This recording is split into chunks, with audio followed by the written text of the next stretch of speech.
In today's episode, we're going to be talking about Mission Impossible Dead Reckoning Part 1, while I explore shipwreck, find some buried treasure, and finally get a bed in our little Minecraft world. Spoilers ahead. I love the Mission Impossible franchise, and after seeing Fallout, I had high expectations for the future. Unfortunately, Mission Impossible Dead Reckoning Part 1 didn't meet those standards, but I still really enjoyed it. I watched Dead Reckoning 3 times before taking my mom for the 4th and going once more to the theater a 5th time. From the first viewing, I felt something was off, but I couldn't quite put my finger on it. I was so caught up on Ethan Hunt biking off a mountain, that one alleyway fight scene with the generic goon in Clementive's Paris, and the Fiat chase in Rome, I didn't realize the glaring issue. Mission Impossible Dead Reckoning Part 1 suffers from a writing issue. The real bummer in this is Christopher McQuarrie has brought the Mission Impossible franchise from a 5 out of 10 series to a 20 out of 10 series. I feel Fallout was a perfect story from pacing, stunts, action, all the way to dialogue, but Dead Reckoning only hits a few of those marks its predecessor left for it. Now I'm going to address the writing issues I saw, so buckle up because there is quite a few. We'll start off with a minor issue, the gas. There are multiple gas grenade thingies thrown throughout the movie at the very beginning with all the government figures are in a meeting, Ethan in disguise, so the gas into the crowd knocking them out. He then proceeds to take off his mask immediately. Now there are two possibilities. A, Ethan Hunt is mostly immune to the gas, so he can breathe it in. Or B, the gas particulates settled very fast, leaving the sleepy stuff at the bottom near the floor. Both scenarios feel a little unnatural, and scenario B especially feels like I'm defending the movie, just kind of protecting it from itself. Writing issue numero dos, the club meeting. I've seen a lot of other people talking about this one, and that's because it's the biggest issue in the film, at least for me. The dialogue in a lot of scenes, but this one in particular feels very unnatural. Gabriel has many moments that felt very cringe, almost too prophetic.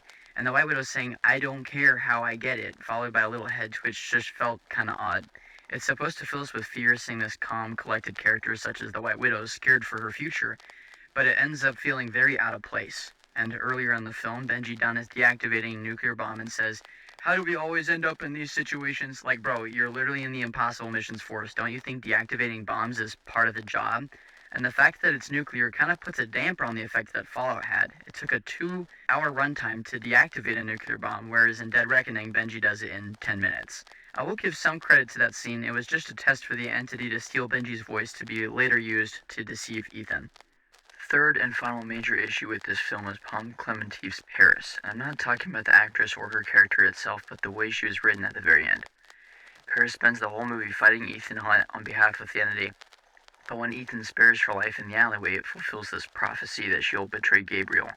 Knowing this, Gabriel stabs Paris and leaves her to die in a rail car, but 20 minutes later, when Ethan and Grace have no way out, about to fall to their death, we're left thinking, how are they going to get out of this? Well, the screenwriters decided to have Paris save them. I don't mind this so much, but what I do mind is Paris practically dying 20 minutes after she's stabbed, but only after she saves Ethan and Grace and tells them everything she knows about the Sevastopol. And rather than letting her die in the chair, they bring her to the medics. If they wanted Paris to live, and she's the only one who could have saved Ethan and the only one who could have told the IMF about the Sevastopol, why didn't the writers just keep her alive? Like, perhaps she fights with Gabriel, and after realizing Paris was winning, he just backs out and locks her in a room. This way she stays alive and well to do what she needs. There are a few more issues I have, but that's CinemaSins' job. I want to talk about my top 5 favorite moments before ending this video. My 5th favorite moment in the movie has got to be Vanessa Kirby's acting in the train sequence. Vanessa Kirby had to act as Hades' character, Grace, poorly acting as the White Widow. It seriously takes a lot of acting chops, and I tip my hat to her. Really great job, Vanessa. Probably gonna get some hate for this, but my 4th favorite MI7 moment was when Ethan rode the bike off the mountain. It was awesome, the build up to the jump, the silence until we cut to Ethan's POV. The reason it's not higher is because A, it was spoiled a lot through marketing, and B, there are other things I enjoyed a little more, but definitely no hate here. Tom Cruise had some balls for pulling off the stunt.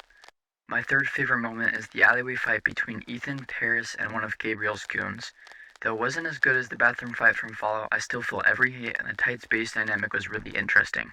Dynamics leads me to my 2nd favorite, the yellow Fiat 500 chase through Rome. Situational trouble makes everything interesting. A car chase will always have bad guys and guns, but by adding 2 characters handcuffed to each other will always make a car chase great. Serious props to Cruise and Atwell for pulling this one off. Driving on cobbles with opposing hands cuffed is something else. And while I'd say the cliff jump was harder to pull off, the Fiat chase ranks higher because I was smiling, laughing the whole time. And the train sequence had me smiling and laughing the whole time as well, more specifically the part when the cars were falling. My brother and I used to play this pretend game where we would try to get from one end of the hallway to the other using our arms. Problem was, a fake giant fan was constantly pulling us towards it. Basically, we were falling, about to die, and the train scene was giving me nostalgia of that game. That sums up my thoughts on Mission Impossible Dead Reckoning Part 1. If you enjoyed today's video, I ask you drop a like and share with your fellow movie lovers. And if you haven't seen the movie, go watch it and see what you think. Your own opinion will always be more important than mine.